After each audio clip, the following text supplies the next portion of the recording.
अमित शाह का इशारा, कुछ घंटे की खतरनाक प्लानिंग और सीबीआई के अधिकारियों ने खोज निकाली वो फाइल जिसका इंतजार था। दिल्ली के हर कोने में शराब पहुंचाना चाहते थे अरविंद केजरीवाल। सीबीआई को मनीष सिसोदिया के घर से मिले ऐसे सीक्रेट डॉक्यूमेंट की जानकर पीएम मोदी खुद एक्शन ले सकते हैं। झारखंड, बंगाल में ईडी ने मोर्चा संभाला है और दिल्ली में सिसोदिया के घर से सीबीआई को बड़े सबूत मिले हैं। केजरीवाल और मनीष सिसोदिया ने जो प्लान तैयार किया था, अगर कामयाब होते तो दिल्ली में पानी की तरह घर घर शराब भी पहुंच जाती।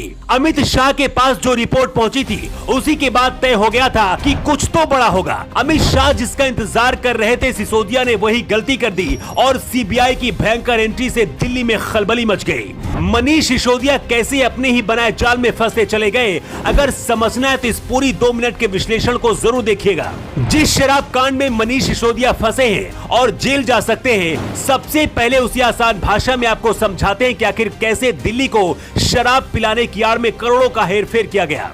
सबसे पहले आपको बताते हैं कि पुरानी शराब नीति क्या थी। पहले शराब बिक्री के व्यापार में दिल्ली सरकार पूरी तरह शामिल थी।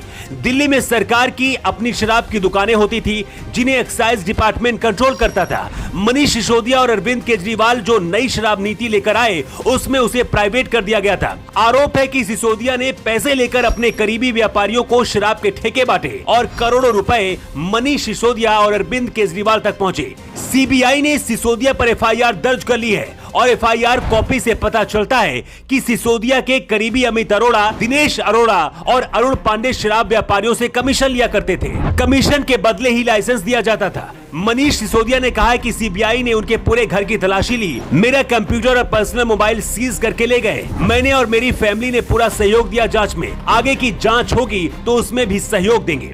अरविंद केजरीवाल मोदी सरकार के प्राइवेटाइजेशन नीति का विरोध करते हैं, मोदी सरकार पर हमला भी बोलते हैं, लेकिन खुद दिल्ली के शराब ठेके प्राइवेट हाथों में सौंपना चाहते थे। नई शराब नीति का जब विरोध शुरू हुआ तो मनीष सिसोदिया ने खुद कहा था कि इसकी सीबीआई जांच होनी चाहिए। सिसोदिया को शायद लग रहा था कि ऐसा कहने पर उन पर कोई शक नहीं करेगा, लेकिन जब फाइल अमित शाह तक पहुंची तो उन्होंने सीबीआई जांच को मंजूरी दे दी।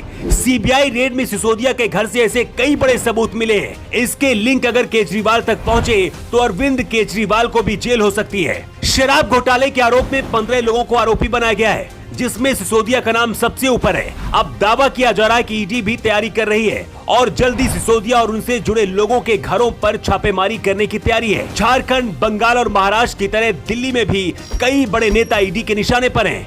ईडी इस बात की जांच करेगी कि शराब ठेके बांटकर जो पैसा कमाया गया वो आखिर कहां गया। मनी लॉन्ड्रिंग से कमाया गया पैसा कहां है और किसे भेजा गया, इसके सुराग ईडी खोज रही है। सीबीआई को जो सबूत मिले, आने वाले वक्त में केजरीवाल सरकार के कई बड़े नेता जेल जा सकते हैं। वैसे आपको क्या लगता है, क्या सीबीआई जांच होनी चाहिए थी या फिर नहीं? आप अपना जवाब कमेंट बॉक्स पर देकर जरूर बताएं। न्यू टाइम्स के लिए ब्यूरो रिपोर्ट।